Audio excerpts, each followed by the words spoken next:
Cari yang deket-deket aja di Regel itu kan ada puncak itu.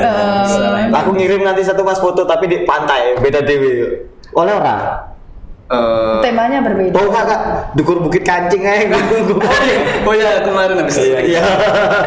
Bisa tapi pas terakhir ya. Iya. Dua detik aja. Aja disebut no, itu beda konten lagi. Iki gue khusus ente.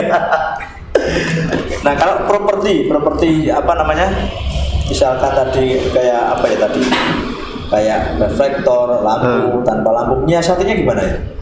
Kalau kayak misalkan tripod atau apa, pakai tripod nggak kira-kira? Kalau tripod pasti bawa sih. Kalau yang pasti bawa itu tripod, stabilizer, lighting yang lightingnya baterai sama yang biasanya lampu yang kuning kayak dipakai di kamar-kamar. Tapi yang baterai juga, yang seperti itu sih maksudnya yang pasti. Kalau reflektor itu jarang sih kita pakai, jarang. Ya. Aku ngelamar boleh pakai lampu ini nggak apa-apa wis. Flash HP. Iya.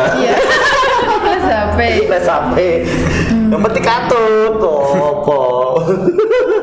Nah kalau pasarnya itu kemana saja yang nonton barangkali yang segmented apa gitu?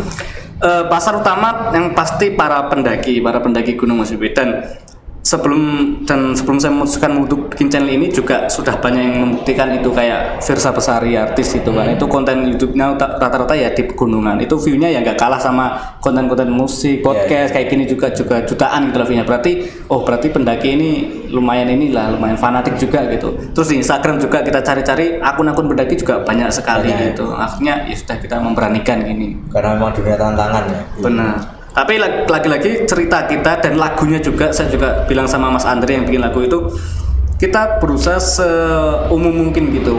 Jadi pendaki ya sangat senang dengan konten kita, tapi yang nggak mendaki pun masih bisa menikmati gitu. Nah kalau ada nggak kira-kira dalam di film itu latar musiknya selain soundtrack? Ada yang garap itu barangkali apa? Ya lagu tadi itu yang Mas Andre yang garap, tapi selain lagu itu ya kita cari musik di internet ya yang benar-benar musik saja yang nggak lagu gitu. Tapi itu sedikit sih, kebanyakan lagunya itu. Artinya diperbolehkan kayak gitu ya? Diperbolehkan. Artinya bukan karya sendiri gitu loh.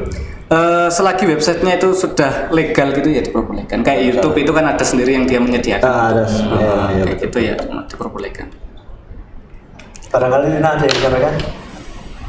Ini Mas, tadi memilih sorot ya. Kenapa kok memilih sorot bukan angle? Saya milih angle tadi. Oh, sih milih angle bukan sorot ya. Kenapa kok memilih angle daripada sorotnya? Angle itu kan sudut pandang. Bagi seorang fotografi atau videografi ya sudut pandang itu yang pertama, yang paling utama. Begitupun jurnalisme ini. Iya, sama. Cuma angle. Semua itu kan tentang sudut pandang. Beda tujuannya. Ya itu yang paling utama. Kita kadang memperdebatkan sesuatu padahal cuma beda sudut pandang. Iya, beda. Tapi kalau di Jawa berubah jadi susah. Angel. Iya benar. Angel wis. Tapi kalau di barat malaikat. Angel. Jadi malaikat. Padahal angel ya. Iya. Beda angel. Barangkali Bung Isnan menyampaikan kepada Dimas Diajeng dan Netralis kira-kira kiat apa kira-kira untuk memotivasi para Dimas Diajeng dan Netralis agar berkarya gitu loh. Ya, kayak lagu tadi lah. Nggak hanya mengandalkan perusahaan, tapi saya satu. Tapi dia sarjana juga, tetapi dia malah kreatif, dia malah mengasah skill terus. Sebenarnya nggak pernah ini ya sekolah di film itu kan? Otodidak berarti ya? Iya. Di YouTube itu tutorial. Iya. Otodidak. Silakan. Benar kata Mas Hiro ya, zaman sekarang itu udah cepat sekali gitu ya. Besok kita mau bahas apa, besoknya sudah ganti lagi. Kita cepat sekali gitu. Dan hadirnya segitiga film itu juga saya pribadi bentuk saya ingin ambil adil di kecepatan itu sendiri gitu. Kita sudah terlalu lama ini jadi follower, kita sudah terlalu lama jadi pengikut gitu. Kita harus punya gebrakan-gebrakan baru gitu. Kita sudah nggak bisa menggunakan cara lama, mungkin bisa, tapi harus ada inovasi-inovasi lagi gitu. Mungkin kita ambil contoh ojek online misalkan Mas Widi ya. Dulu ojek ya apa sih gitu, enggak ini ya. Akhirnya terjadi ada ojek online, semua semakin dekat gitu, akhirnya bisa diterima masyarakat gitu. Saya anggap film juga seperti itu. dulu dan sekarang mungkin film itu masih nggak semua orang gitu bisa bikin film, masih susah banget lah. Saya harap semua orang nanti bisa bikin film, bisa bercerita. Kedepannya next time ketika film itu ceritanya itu bukan dari kami tapi dari para pendaki. Nanti kita yang order, kita yang memproduksi filmnya. Harapannya sih seperti itu. Kita ingin ambil alih, ingin ikut serta gitu ya dalam percepatan dunia ini, itu aja sih. Buat teman-teman yang sekarang sedang berkarya juga,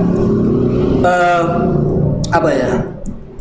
Cara-cara baru itu terus bermunculan gitu. Kita nggak bisa nyaman gitu, kita nggak boleh nyaman gitu lah. Kita harus terus cari cara-cara baru agar karya kita bisa sampai ke orang-orang luas gitu. Itu sih. Itu ya, luar biasa. Luar biasa. Memotivasi anak muda ya Pak. Iya dong. Dimas Diajeng dan Netralis luar biasa sekali narasumber kita kali ini. Artinya motivasi untuk berkarya ini sangat tinggi meskipun di masa pandemi. Justru ini kesempatan bagi kita untuk selalu berkarya. Apalagi masih muda, jiwa muda, Betul. waktu juga masih luang, Betul. pikiran juga harus selalu berusaha ya. Kalau bikin karya itu harus selalu berusaha. Sebab di kegelisahan itu pasti akan muncul sebuah ide yang sangat luar biasa. Baik, terima kasih pada Bung Ihsan yang telah meluangkan waktu. Terima kasih Untuk kita sama-sama belajar di podcast Cedik di.